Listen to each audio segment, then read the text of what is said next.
c'est une dame qui était soignante, qui a eu son diplôme en 2002, embauchée rapidement et qui a commencé à présenter quelques années après son embauche des troubles du comportement. Elle est placée par la commission de réforme en reclassement, c'est-à-dire qu'elle ne peut plus travailler comme aide-soignante. Donc moi je commence à être en difficulté parce que c'est vrai que on a des problèmes à la garder, elle maintient dans l'emploi. Elle, en blanchisserie, elle a des comportements inadaptés. Elle s'allonge par terre pour remettre ses intestins en place. Elle a des comportements violents avec des collègues. Certains la comprennent, d'autres ne la comprennent pas. Et pourtant, on a déjà fait plusieurs interventions pour expliquer qu'il y avait des troubles. Mais une majeure partie des collègues ont du mal parce que on est comme toutes les entreprises avec une rentabilité. Et finalement, quand on accepte que quelqu'un travaille moins que les autres, il y a certains qui n'arrivent pas à l'accepter. Ça, il faut le dire aussi, malheureusement. Donc, on s'est vu en entretien avec Madame Taillarda, la psychologue du CREPSI. Et la psychologue l'a amenée tout doucement à comprendre que le problème venait quand même d'elle et pas forcément des autres. Et qu'il fallait qu'elle fasse quelque chose, elle, pour pouvoir retravailler correctement avec les autres. Donc la psychologue a demandé à ce qu'elle soit orientée vers un centre de réadaptation, le CLRP à Lille. La seule condition, c'est qu'il faut qu'il y ait un suivi psy. On en est là à l'heure actuelle. J'aurais aimé avoir plus de choses positives à vous avancer et à vous apporter, mais on en est là. Donc là, cette salariée était sur un rôle commercial sur Paris. Quand j'ai commencé à la suivre, elle me sollicitait régulièrement pour partager des difficultés qu'elle rencontrait dans son rôle avec son management. Et de ce moment, elle s'est mise en arrêt maladie. Donc là, pendant une période de 3 ans. En regardant l'historique, je me suis aperçue que finalement, donc ça faisait à peu près 25 ans qu'elle était dans l'entreprise et que cette situation s'était déjà produite 2 à 3 fois. Toujours avec un rejet du management, toujours avec ce type de réaction. Et à chaque fois, elle a été repositionnée sur le même rôle, mais toujours dans un environnement différent et avec des collègues et des managers différents. Donc au moment de son retour, elle a pris contact avec la médecine du travail pour une reprise en mi-temps thérapeutique. Et au bout de 2 semaines, le clash est réapparu. Elle ne refusait les consignes, elle refusait d'avoir un management. Elle pensait mieux savoir, elle ne voulait pas qu'on la dirige. En tant que ressources humaines, en tant que RH, et pour le manager, on s'est retrouvé complètement démunis.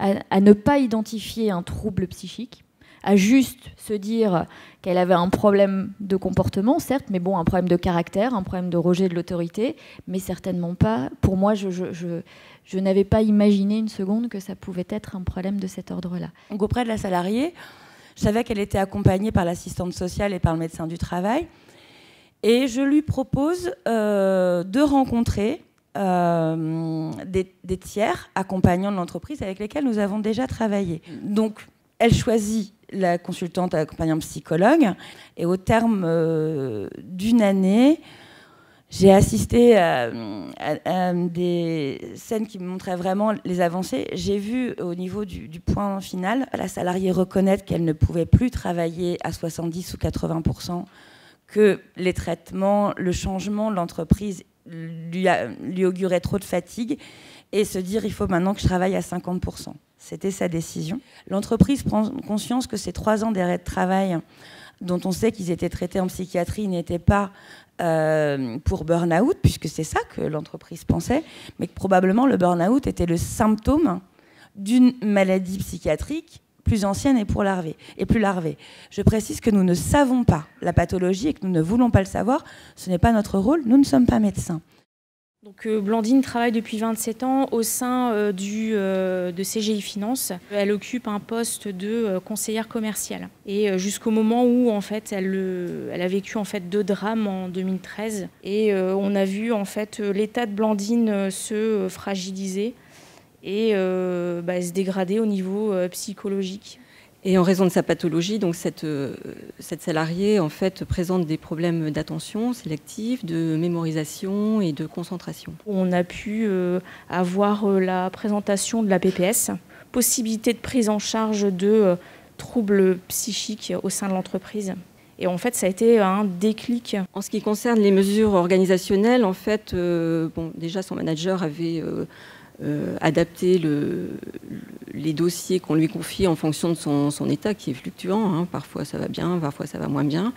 Donc voilà, on a pu lui confier parfois des dossiers plus simples à traiter, et ce qui lui convenait bien. Moi, j'ai pu mettre aussi en place une mesure concernant ses heures d'arrivée au niveau du travail, puisque finalement, parfois, elle dormait mal, elle se rendormait sur le petit matin, elle n'arrivait pas à arriver à l'heure. Donc j'ai demandé à ce qu'elle puisse avoir une heure d'arrivée entre 8h et 9h30, de façon à éviter de la pénaliser. On a identifié une personne ressource, donc en l'occurrence ce sont les infirmières, donc Sylvia et Charlotte, qui ont établi finalement un climat de confiance avec cette salariée, et dès qu'elle se sent un peu débordée ou en difficulté, elle n'hésite pas à descendre à l'infirmerie, à en parler, à être reçue par l'une des infirmières, ou même à pouvoir s'isoler, puisqu'il y a une infirmerie assez grande. Elle peut s'isoler, se reposer un peu, et puis éventuellement après repartir à son poste de travail. Voilà. Dans ce cas présent, il fallait maintenir le lien. Ça a permis un retour plus facile en l'emploi. Si c'était à refaire, on aurait peut-être impliqué le manager encore plus en amont, lui détailler aussi tout ce qui est fait pour cette salariée à l'extérieur, histoire que le manager soit beaucoup plus intégré au dispositif global. Et l'équipe aussi, au niveau de l'équipe, on aurait peut-être pu faire plus de communication auprès de l'équipe pour expliquer pourquoi ça se passe comme ça. Donc là, on a eu cet ingrédient de base qui est la bienveillance, et qui, à notre sens, ne peut pas fonctionner s'il n'y a pas ça. Donc, Madame D est une animatrice dans un centre de loisirs depuis une dizaine d'années. Et en 2013, elle a une décompensation et s'ensuit directement un congé longue maladie qui va durer 18 mois. Quand elle doit reprendre, le comité médical a statué sur un reclassement professionnel. Donc l'agent est reconnu inapte à toute fonction dans la filière animation. Elle va être placée, cet agent, en mission de renfort au sein de la direction des ressources humaines. Parallèlement, on lui fait une information, en fait, en lui indiquant qu'il faut... il y a la possibilité d'avoir la reconnaissance de travailleurs handicapés. Et là, c'est le rejet immédiat, le déni. Donc, on n'a pas pu avancer d'emblée sur cette situation-là. On réinsiste, en fait, sur cette notion de reconnaissance auprès de la MDPH. Dans le cadre d'une PPS 1 handicap psychique, Madame D finit par accepter en fait d'entrer dans cette démarche, même si le travail n'est pas terminé. Cet agent est bien intégré. Je vous rappelle qu'au départ, c'était une mission de renfort, et au 1er janvier 2018, elle sera intégrée sur un poste vacant, et elle recevra son arrêté d'affectation au sein de la direction des ressources humaines. On doit travailler, et je pense que il faut vraiment qu'on l'ait tous en tête, avec le propre cheminement de l'agent. On peut développer beaucoup de leviers. Si on essaie d'anticiper s'il n'y a pas un cheminement de l'agent qui se fait par rapport à cette position de déni, c'est quand même un peu compliqué. Voilà, en sachant que le déni sur le handicap psychique, en tout cas, c'est une particularité qui fait partie intégrante de ce handicap, et que c'est une étape compliquée, très compliquée à gérer. Alors c'est vrai que le tiers, celui qui peut permettre de faire de la médiation ou de faire avancer la personne, c'est quelque chose d'important. Le rôle de tiers est vraiment très important. Ce qui est très important chez nous, c'était le travail en pluridisciplinarité, donc une confiance, des échanges réguliers entre l'ARH, la médecine du travail, le manager aussi. Tout le processus a conduit pour le collectif de travail et moi-même à avoir le mode d'emploi de cette salariée, savoir comment on devait travailler avec elle, dans quel cadre, quels étaient les comportements à adopter. Le rôle par rapport à l'équipe pluridisciplinaire d'un référent handicap, c'est surtout justement de faire le lien entre les différents acteurs du pôle santé notamment. Et moi, je vais surtout intervenir pour mettre en place les dispositifs et faire du lien entre l'ensemble des outils qui sont déclinés, voir à quel moment on les met en place, par quoi on commence. Et ça se fait avec l'équipe pluridisciplinaire en fait. Y a d'autres acteurs qui peuvent être mobilisés. Je crois que le relais avec le CMP ou avec le CRP, je pense que c'est des choses qui sont extrêmement importantes aussi à donner comme piste, et que les employeurs ne restent pas seuls avec des situations extrêmement compliquées. Le but, de toute façon, c'est de travailler ensemble dans l'intérêt du salarié et dans l'intérêt de son maintien au poste. Donc, voilà.